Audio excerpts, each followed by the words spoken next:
الاضحیٰ کا دن ہے۔ اللہ تعالیٰ ہم سب کو اس دن کے فیض و برکات نصیب فرمائے۔ اللہ تبارک و تعالیٰ جن جن حضرات نے قربانیوں کا شرف حاصل کیا ہے اور قربانی کر رہے ہیں، اللہ تبارک و تعالیٰ تمام کی طرف سے قربانیوں کی ادائیگی کو اللہ تبارک و تعالیٰ قبول فرمائے۔ آپ کے اور میرے نبی صلی اللہ علیہ وسلم نے فرمایا کہ عید الاضحیٰ کی نماز کے بعد قربانی ہے۔ جو عید الاضحیٰ کی نماز سے پہلے قربانی کرے اس کی کوئی قربانی نہیں ہے۔ لہذا کوئی بھی بندہ عید الاضحیٰ کی نماز سے پہلے کبھی بھی کوئی قربانی نہ کرے۔ جب بھی قربانی کی جائے عید الاضحیٰ کی نماز کی ادائیگی کے بعد قربانی کی جائے۔ عظمت والا دن ہے اور حضرت ابراہیم علیہ السلام کی سنت کی ادائیگی کے لیے آج سارے حضرات خوشاں ہیں اور خوش ہیں کہ ہم بھی اللہ تبارک و تعالیٰ کے عطا کردہ رزق میں سے اس کی راہ میں خرچ کر رہے ہیں۔ اس لیے جس بندے کے پاس استطاعت موجود ہے وہ ضرور بالضرور قربانی کرے،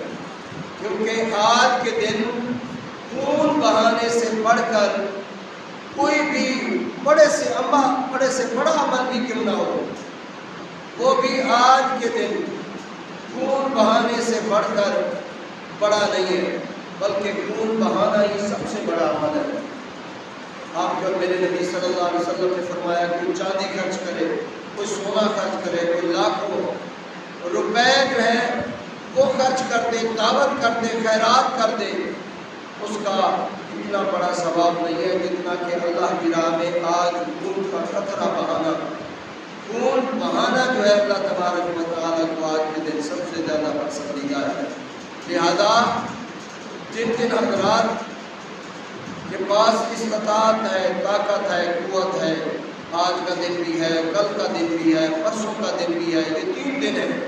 ضرور بالضرور اپنے رزق حلال میں سے خرچ کرتے ہوئے خون بہایا جائے۔ اللہ کی بارگاہ میں خون بہانا اللہ تبارک و تعالیٰ کو سب سے زیادہ پیارا ہے۔ ہم تو ایک بکرے کا، کسی بچڑے کا، کسی گائے، بھینس، اونٹ، بیل وغیرہ کا خون بہا رہے ہیں۔ حضرت ابراہیم علیہ السلام اللہ تبارک و تعالیٰ کے پیارے نبی اولوالعزم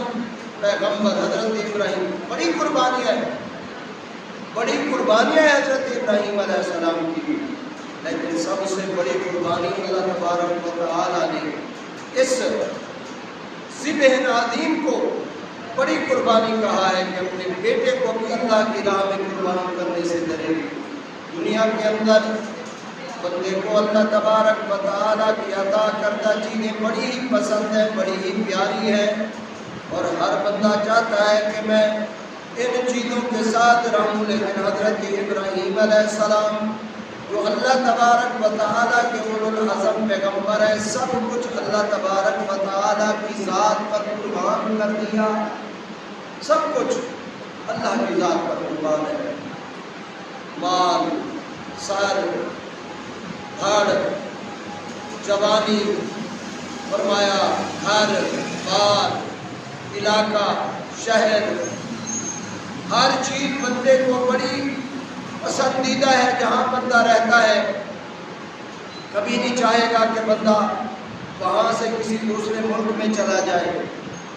وہ گھر بار چھوڑ دے، وہ اپنے رشتہ دار چھوڑ دے، بڑا مسئلہ ہوتا ہے۔ لیکن قربان جائیں حضرت ابراہیم علیہ السلام پر، یہ سب کچھ اللہ کی رضا کے لیے چھوڑ دیا، سب کچھ اللہ تبارک و تعالیٰ کی رضا کے لیے قربان کر دیا۔ جب جان کا ٹائم آیا نا، جان دینے کا ٹائم آیا، پھر بھی دریغ نہیں کیا اور اپنی جان قربان کرنے کے لیے بھی تیار ہو گئے۔ یہ علیحدہ بات ہے کہ اللہ تبارک و تعالیٰ نے جو آگ حضرت ابراہیم علیہ السلام پر گزار بنا دی، ورنہ حضرت ابراہیم علیہ السلام نے تو کوئی کسر نہیں چھوڑی تھی اپنے آپ کو قربان کرنے کے لیے، وہ تو تیار ہو گئے تھے، اور بلکہ جتنے بھی طاقتیں تعاون آیا ان کے پاس، جتنے بھی مددگار آئے تمام کی مددوں کو حضرت ابراہیم علیہ السلام نے ٹھکرا دیا، صرف اللہ تبارک و تعالیٰ کی مدد کو قبول کیا۔ اور حضرت ابراہیم علیہ السلام جب اس مقبرے میں بیٹھے ہیں، اس منجلیک میں بیٹھے ہیں کہ جس میں بٹھا کے آپ کو آگ پر ڈالنے والے ہیں، اس وقت بھی حضرت ابراہیم علیہ السلام کی زبان پر کچھ اور کلمے نہیں ہیں، بلکہ کیا کلمات ہیں؟ حسبنا اللہ و نعم الوکیل، نعم المولا و نعم النصیر، حسبی اللہ لا الہ الا هو علیہ توکلت وہو رب العرش العظیم۔ اللہ کی بارگاہ میں توکل اور بھروسہ کیے ہوئے ہیں، بلکہ اگر دیکھا جائے تو یہ تو پورا خاندان ہی اللہ تبارک و تعالیٰ کی ذات پر بھروسے کی ایسی مثال قائم کرتا ہے کہ جس کی دنیا کے اندر کہیں مثال نہیں۔ حضرت ابراہیم علیہ السلام ایک نہیں، دو نہیں، تین نہیں، چار نہیں، پوری زندگی حضرت ابراہیم علیہ السلام نے اللہ کی بارگاہ میں اللہ کو راضی کرنے کے لیے ہمہ قسم کی امتحانات سے اللہ تبارک و تعالیٰ نے وہ گزارا تو پورے اترے۔ ہر امتحان میں کامیابی سے ہم کنار ہوئے، کسی بھی امتحان میں پیچھے نہیں ہٹے کہ میں آج پیچھے ہٹ جاؤں، میں آج پیچھے بیٹھ جاؤں،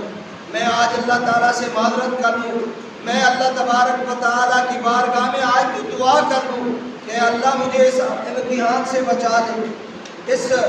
بڑا پرچہ ہے اس سے مجھے بچا لے۔ نہیں، بلکہ جب بھی اللہ تبارک و تعالیٰ کا حکم آیا، حضرت ابراہیم علیہ السلام نے سر تسلیم خم کیا اور اللہ تبارک و تعالیٰ کے ہر حکم کی تکمیل کے لیے سر اٹھا کر، سر جھکا کر نہیں بلکہ سر اٹھا کر کھڑے ہو گئے اور اس کی تکمیل کے لیے اٹھ کھڑے ہوئے اور اس کو پایا تکمیل تک پہنچایا۔ کوئی بھی معاملہ ہو، اللہ تبارک و تعالیٰ نے حضرت ابراہیم علیہ السلام کو آخری عمر میں بڑھاپے کی حالت میں اللہ تبارک و تعالیٰ نے ایک چاند جیسا بیٹا عطا فرمایا، ایسا بیٹا جو کہ حضرت محمد مصطفیٰ احمد مجتبیٰ صلی اللہ علیہ وسلم کی نسل سے، آپ صلی اللہ علیہ وسلم کے آباء و اجداد میں سے وہ بیٹا جو حضرت اسماعیل علیہ السلام ہے، جن کی پیشانی سے نور محمد صلی اللہ علیہ وسلم لشکاریں مارتا ہے، چمکتا ہے، وہ بیٹا اللہ نے عطا فرمایا، اتنا خوبصورت کہ ماں بھی قربان ہے، باپ بھی قربان ہے۔ اور لوگوں، ماں باپ تو جیسا بیٹا ہو قربان ہو جاتے ہیں، جو بھی دیکھتا ہے حضرت اسماعیل علیہ السلام کو باری باری جاتا ہے، قربان ہو جاتا ہے۔ وہ حضرت سارہ حضرت اسماعیل علیہ السلام کو دیکھ کر قربان و فدا ہو گئی، لیکن امتحان تھا اللہ تبارک و تعالیٰ کا، اس امتحان پر حضرت ابراہیم علیہ السلام کو ڈالا گیا۔ حضرت ابراہیم علیہ السلام نے اس امتحان کو بھی بخوشی قبول کیا۔ اللہ تبارک و تعالیٰ نے فرمایا، اے میرے ابراہیم علیہ السلام، اپنے اس بچے اور اپنی اس کی گھر والی یعنی اس کی والدہ اور تمہاری گھر والی حضرت ہاجرہ کو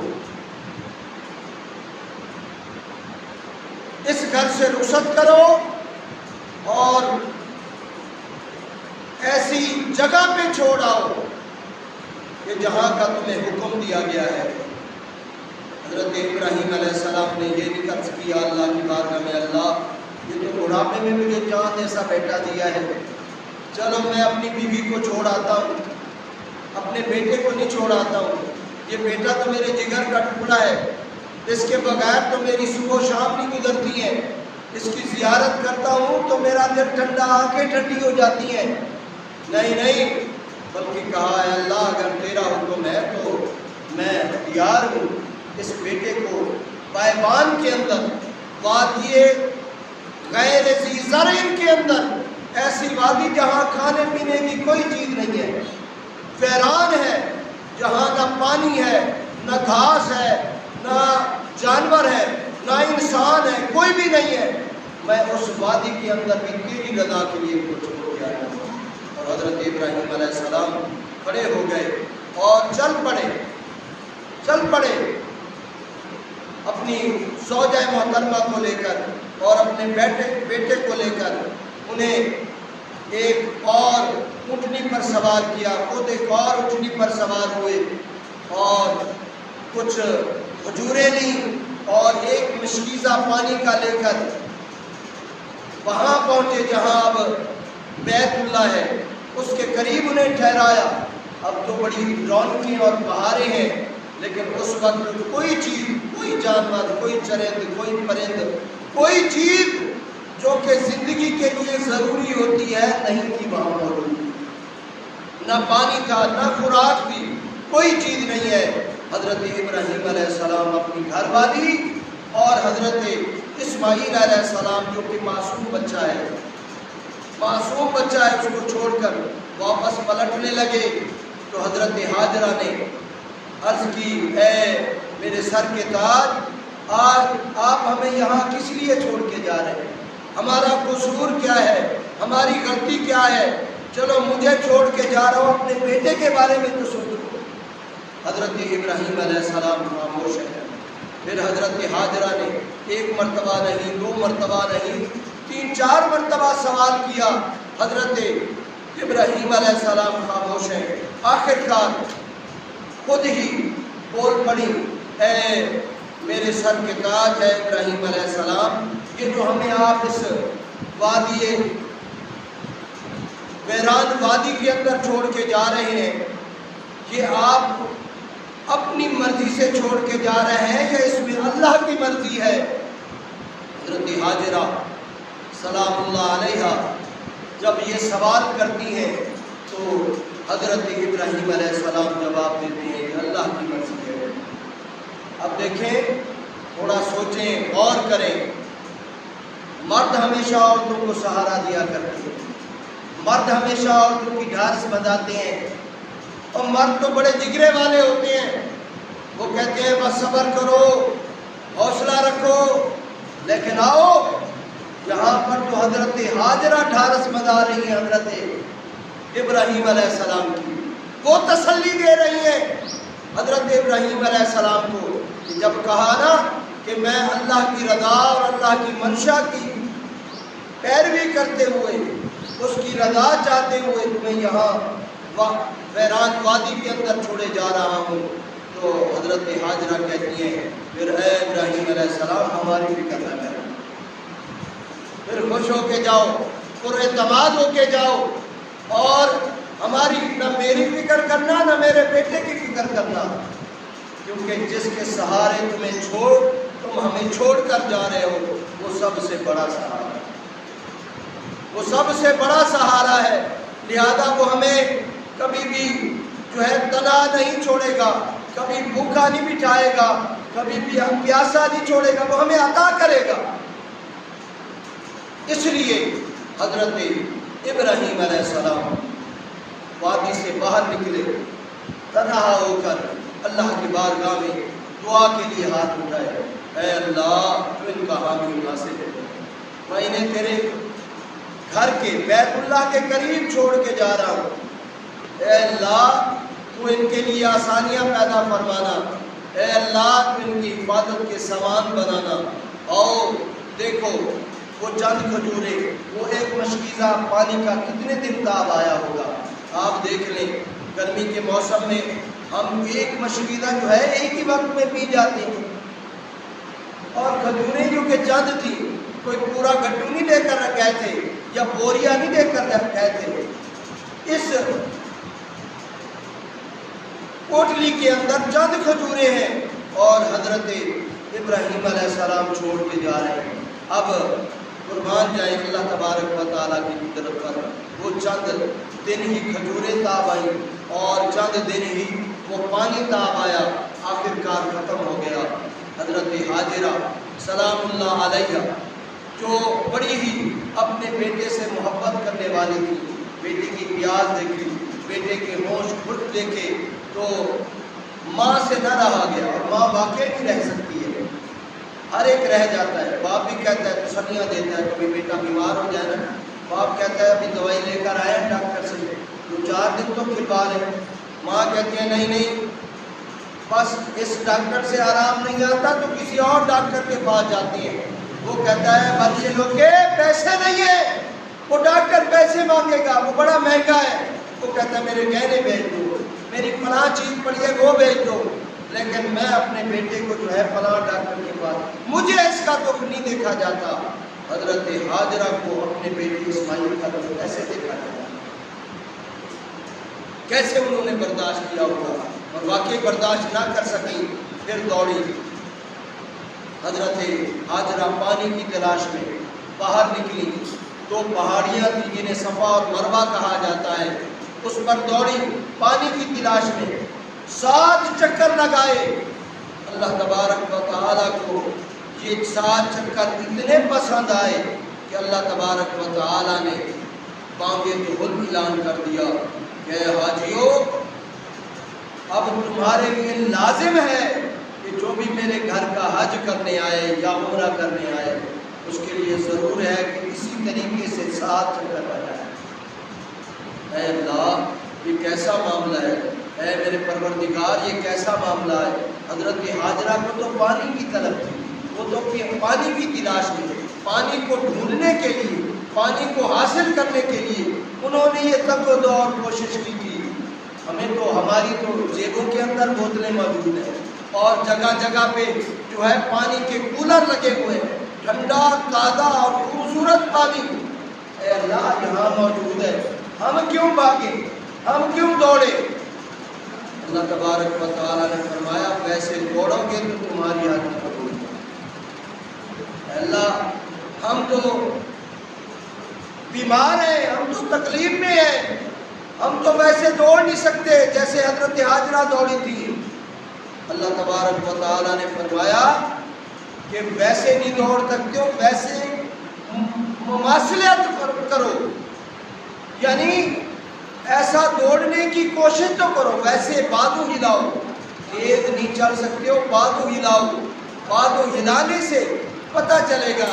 کہ تم واقعی دوڑ رہے ہو.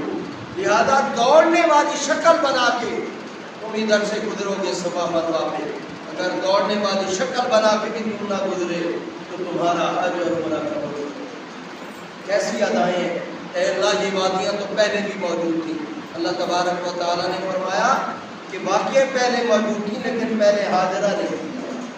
ہاجرہ آئی ہے تو ان وادیوں کو شان والا بنا دیا ہے. اور ان الصفا والمروہ من شعائر اللہ, اللہ تبارک و تعالیٰ نے فرمایا کہ یہ میری اب نشانیاں بن گئی, نشانیاں بن گئی ہیں میرے. لہٰذا ان کی قدر و قیمت, ان کی عظمت کو جانو اور اس پر دوڑ لگاؤ. اگر اپنا حج قبول کروانا چاہتے ہو, اگر اپنا جو ہے عمرہ قبول کروانا چاہتے ہو تو دوڑو, بھاگو, دوڑ لگاؤ اور دوڑ رہے اور قیامت تک دوڑیں گے. قیامت تک جب تک حاجی آئیں گے یہ دوڑ لگائیں گے. یہ حضرت ہاجرہ سلام اللہ علیہا کی یہ ادا ہے کہ اللہ تبارک و تعالیٰ کے ساتھ 7 چکر لگانے کے بعد جیسے ہی حضرت ہاجرہ اپنے بیٹے کے پاس آئی, دیکھا کہ پانی نکل رہا ہے ان کے قدموں سے. حضرت جبرائیل علیہ السلام نے حضرت اسماعیل علیہ السلام کے قدموں پر آ کر پر مارا تو اللہ تبارک و تعالیٰ نے پانی کا چشمہ جاری کیا. حضرت اسماعیل علیہ السلام کی ایڑی سے اللہ تبارک و تعالیٰ نے وہ پانی کا چشمہ جاری کیا, وہ چشمہ جاری کیا جو قیامت تک بند ہونے والا نہیں. یہاں ہمارے بور کتنے بھی اچھے کرائے جائیں, اچھے مستری سے کرائے جائیں, 2 سال 4 سال 5 سال 10 سال تک جاتی ہے. پھر ان کے بعد ان کی کہتے ہیں گارنٹی نہیں ہے, گارنٹی ختم ہو گئی. میں کہتا ہوں ایک چھوٹا سا بچہ ہے اور اس کی ایڑی سے ایسا جو ہے بور ہوا ہے کہ اللہ تبارک و تعالیٰ بھی فرما رہے ہیں اور آپ کا میرے نبی صلی اللہ علیہ وسلم نے بھی فرمایا کہ قیامت تک جو ہے وہ یہ پانی رکے گا نہیں اور تمہیں ہر صورت میں صاف و شفاف پانی ملے گا. کبھی گدلا بھی نہیں ہوگا, کبھی کبھی میلا بھی نہیں ہوگا۔ اور جو کوالٹی ہم نے اس وقت اس پانی کے اندر رکھی تھی، قیامت تک یہی کوالٹی رہے گی۔ چیزوں کی کوالٹیاں کم ہو جاتی ہیں، پانی کے اثرات ختم ہو جاتے ہیں۔ لوگ کہتے ہیں کہ فلاں جو فلٹر تھا نا، اس کا شروع میں پانی بہت اچھا تھا، اب وہ کوالٹی نہیں رہی، اب وہ معاملہ نہیں رہا۔ اب اگرچہ بڑی اعلیٰ قسم کی مشینری نصب کر دی گئی ہے، پھر بھی وہ صفائی نہیں ہے جو شروع میں تھی۔ لیکن میں کہتا ہوں کہ اللہ تبارک و تعالیٰ نے جو حضرت اسماعیل علیہ السلام کی ایڑی سے جو وہ پانی نکالتا، اس کی کوالٹی بھی برقرار ہے، اس کی مقدار بھی برقرار ہے، بلکہ جیسے جیسے ضرورت بڑھتی جا رہی ہے نا، اللہ تبارک و تعالیٰ اس پانی کو بڑھاتا جا رہا ہے۔ حضرت حاجرہ سلام اللہ علیہ جب پہنچی نا 57 منٹ 5:57 ہو چکی ہے، میں نے 5 منٹ پہ انشاءاللہ اپنا خطاب 6:05 پہ اپنا خطاب جو ہے وہ میں نے انشاءاللہ اختتام پذیر کر دینا ہے۔ انشاءاللہ 6:15 پہ انشاءاللہ جماعت کھڑی ہوگی۔ جو دوست احباب ابھی تک بیٹھے ہیں، دیکھیں کہ 6 بجنے والے 3 منٹ باقی ہیں۔ تو حضرت حاجرہ سلام اللہ علیہ جب پہنچی نا بیٹے کے پاس، اور پانی بڑھتا ہی جا رہا ہے، پانی بڑھتا ہی جا رہا ہے، اور حضرت حاجرہ سلام اللہ علیہ نے باہر سے پتھر، وہ جو پتھر قریب قریب پڑے تھے، قریب قریب کیے، اور پانی رکنے والا نہیں تھا کہ رک جاتا، اور قیامت تک بھی نہ رکتا۔ اب جیسے نہیں رک رہا اس وقت بھی نہ رکتا، لیکن حضرت حاجرہ سلام اللہ علیہ نے کہا زم زم، تو اللہ تبارک و تعالیٰ نے اسے نہیں ٹھہرا۔ اگر حضرت حاجرہ زم زم نہ کہتی تو فقہائے کرام علیہ الرضوان نے لکھا ہے کہ یہ پانی پورے عرب کے اندر پھیل جاتا اور اس کو روکنے والا کوئی نہ ہو۔ کہ اللہ تبارک و تعالیٰ نے کرم نوازی فرمائی ہے، اور پانی جو ہے وہ رک گیا ہے، لیکن رکا وہیں ہے، وہیں موجود ہے۔ اور دیکھیں عظمت، دیکھیں اس پانی کی، آپ پانی وہیں سے بھر سکتی ہیں، نیچے نیچے سے۔ اور انہوں نے بڑی مشینری بھی لگائی ہے، بڑا پیسہ خرچ کیا ہے کہ یہ پانی جو ہے، ہم اگر تیسری منزل پر ہیں تو تیسری منزل پر پہنچے یہ پانی، لیکن ناکام رہے، ناکام رہے، کیونکہ پانی وہیں موجود ہے اور وہیں سے ملتا ہے۔ اوپر بھی چڑھا سکے، بڑی بڑی موٹریں لگائیں، مشینیں لگائیں کہ پانی کہیں ہم جو اوپر بیٹھے ہم تک پہنچے۔ اللہ تبارک و تعالیٰ نے فرمایا یہ اتنا بے قدرہ پانی نہیں ہے، قدر والا پانی ہے، اس کی قدر کرو اور نیچے سے آ کر لے جاؤ، چاہے تم 7 منزلہ جگہ پر بھی کیوں نہیں بیٹھے ہو۔ اور واقعی ایسا ہے، اور اللہ تبارک و تعالیٰ نے اس کے اندر طاقت، دیکھیں کھجوریں تو ختم ہو گئی، پانی کا وہ مشکیدہ بھی ختم ہو گیا، اب کوئی اور کھجوریں نہیں تھی، نہ تھی کوئی کھیتی باڑی نہیں تھی کہ چلو خربوزے کھا لیتے،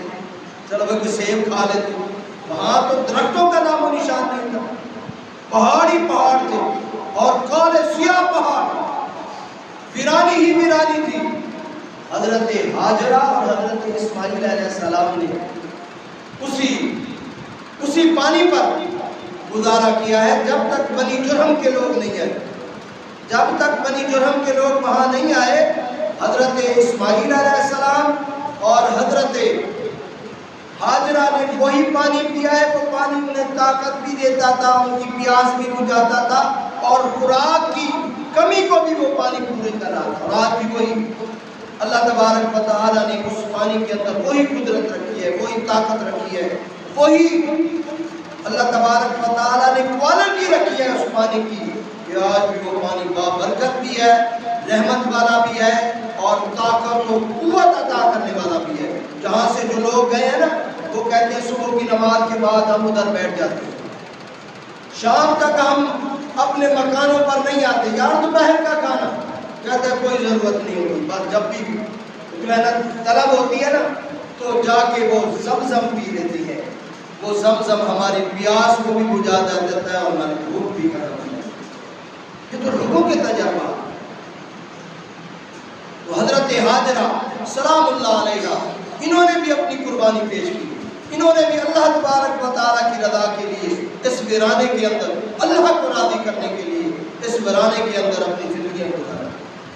یہ تو پرندے اڑنے لگے نا پانی کی وجہ سے، پانی پر پرندے آتے ہیں، تو بنی جرہم کے قبیلے کے لوگ گزر رہے تھے، انہوں نے کہا یہاں کچھ ہے، تو پرندے ادھر آ رہے ہیں تو کچھ ہے۔ تو وہ جب ادھر آئے تو دیکھا ایک بچہ ہے اور ایک اس کی والدہ ہے اور زمزم کے اوپر بیٹھی ہے، تو انہوں نے آ کر اجازت چاہی، اجازت مانگی کیا ہم بھی ادھر رہ سکتے ہیں؟ حضرت ہاجرہ نے کہا بالکل تم رہ سکتے ہو، تم یہاں اپنا قبیلہ آباد کر سکتے ہو، کیا کرنا ہوگا ہمیں؟ حضرت ہاجرہ نے کہا تمہیں جو ہے ہمیں شکار کر کے لا کے دینا ہوگا، شکار ہمیں دینا ہوگا، شکار تم دو گے ہمیں، شکار تم کھلاؤ گے ہمیں، اور اس کے بدلے میں تم ادھر زمزم پاؤ گے۔ زمزم جو ہے ایسے مفت میں فری میں نہیں ملے گا تمہیں، یہ شروع کی بات ہے، آج کی بات نہیں، حضرت ہاجرہ کی بات۔ فرمایا تمہیں زمزم اس وقت ملے گا جب تم ہمیں شکار کھلاؤ گے، ہمارے کھانے پینے کا تم انتظام کرو، یہ پانی تم سارے قبیلے والوں کے لیے حلال ہے،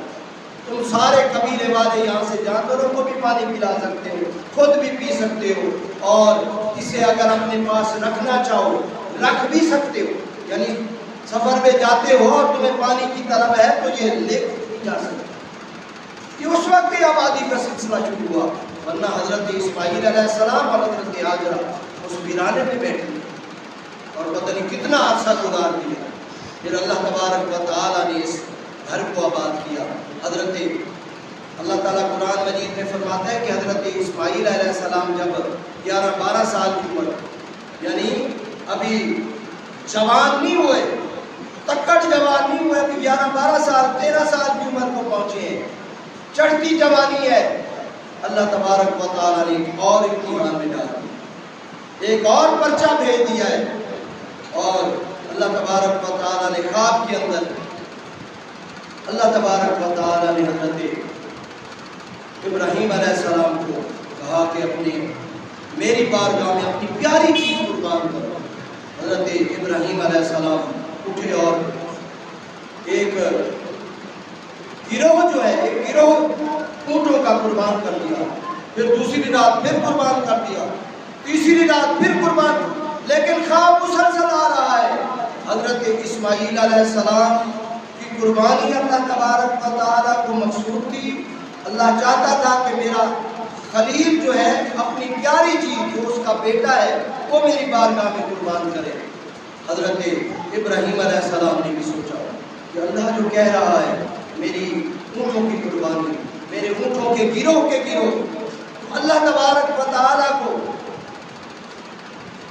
قربان کی ہوئے پسند نہیں ہے، اللہ کچھ اور چاہتا ہے، اللہ کچھ اور چاہتا ہے۔ تو حضرت ابراہیم علیہ السلام اپنے اس خواب کی تکمیل کے لیے اپنے بیٹے کے پاس آئے، انہیں تیار کروایا اور پھر اللہ تبارک و تعالیٰ کی بارگاہ میں قربانی کے لیے اسے لے جانے لگے۔ حضرت ہاجرہ کے پاس بھی شیطان ہے، حضرت اسماعیل علیہ السلام کے پاس بھی شیطان آیا، لیکن دونوں کے جوابات سنیے۔ انہوں نے کہا، ہاجرہ نے کہا یہ تو میرا ایک اسماعیل بیٹا ہے، اگر ہزاروں اسماعیل کے بیٹے ہوتے نا وہ بھی میں اللہ کی راہ میں قربان۔ یہاں تو جذبہ ہی اور ہے، یہاں تو مقام ہی اور ہے۔ ہم جانور لے آتے ہیں نا، 2-4 دن اس کے ساتھ رہتے ہیں، بڑے اس کے ساتھ گھل مل جاتے ہیں، وہ ہمیں بڑا پیارا لگنے لگ جاتا ہے، اور اس کا قربان کرنا ہماری آنکھوں میں آنسو لاتا ہے، لیکن میں کہتا ہوں قربان جاؤں آقا دو جہاں صلی اللہ علیہ وسلم کی ذات اور اس کے دادا حضرت اسماعیل علیہ السلام پر، کہ جنہوں نے سب کچھ اللہ کی بارگاہ میں قربان کر کے اپنے بیٹے کو بھی اللہ کی بارگاہ میں قربان کرنے سے دریگنے کے پیچھے نہیں۔ اللہ تبارک و تعالیٰ ہم سب کو بھی اللہ کی بارگاہ میں قربان کرنے والوں نے بنایا۔ سب کچھ آپ جان بھی دے دیں تو اللہ تبارک و تعالیٰ کی بارگاہ میں یہ جان کی کوئی قدر و قیمت نہیں رکھتی، کیونکہ اللہ تبارک و تعالیٰ نے خود فرمایا ہے کہ اے میرے پیارے نبی صلی اللہ علیہ وسلم یہ بندے مومن نہیں ہو سکتے، یا رسول اللہ صلی اللہ علیہ وسلم ہم کب مومن ہوں گے؟ آپ کے میرے پیارے نبی صلی اللہ علیہ وسلم نے فرمایا جب تک تمہاری محبت تمہاری پیاری چیزوں سے، تمہارے مال سے، تمہاری اولاد سے، حتیٰ کہ تمہاری جان سے بھی بڑھ کر اگر میں تمہیں پیارا نہیں ہو جاتا ہوں تو اس وقت تک تمہارا ایمان کامل ہو ہی نہیں سکتا۔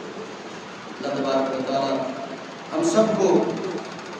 آج کے دن کی فیض و برکات نصیب فرمائے، اور مالک لم یزل جن جن حضرات نے قربانیاں کی ہیں اللہ تبارک و تعالیٰ ان کی طرف سے قبول فرمائے، اور جن کو اللہ تبارک و تعالیٰ نے استطاعت نہیں دی، غریب ہے، اللہ تبارک و تعالیٰ انہیں استطاعت عطا فرمائے۔ دعا کیا کریں کہ اللہ ہمیں اپنی بارگاہ سے اے اللہ یہ ہمت تو دے دے کہ تیری بارگاہ میں قربانی کر سکیں، تیری بارگاہ میں پیش ہو سکیں، اور یہ جو جانور ہے یہ عام جانور ہے، اللہ کو بھی پیارا ہے، اللہ کے پیارے نبی صلی اللہ علیہ وسلم کو بھی پیارا ہے، اور یہی آپ کی قبر سے حشر تک سواری بنے گا۔ لہذا فرما جانور استعمال کریں، دل کھول کر قربانی کریں، اور وسعت والے دل سے اللہ کی بارگاہ میں قربانی کیا کریں۔